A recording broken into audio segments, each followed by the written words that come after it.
అందరికీ నమస్కారం.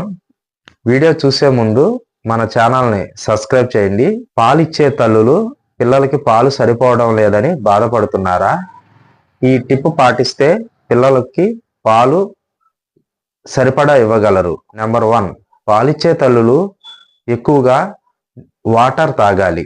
Healthy diet తీసుకోవాలి. ఆ డైట్లో జీలకర్ర, వాము, మెంతులు, వెల్లుల్లి, మునగాకు, బార్లీ నీళ్లు, సోంపు ఎక్కువగా ఉండేటట్లు చూసుకోండి. ఎందుకంటే వీటిలో ఎక్కువగా యాంటీ ఆక్సిడెంట్లు, విటమిన్స్, ఐరన్, ఫైబర్ ఎక్కువగా ఉంటుంది. ఇవి పాల ఉత్పత్తిని పెంచుతాయి.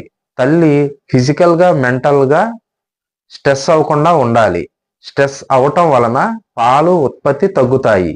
ఫ్రెండ్స్, ఈ వీడియో మీకు నచ్చినట్లయితే మీ ఫ్రెండ్స్ అండ్ ఫ్యామిలీ మెంబర్స్కి షేర్ చేయండి. వీడియోని లైక్ చేయండి.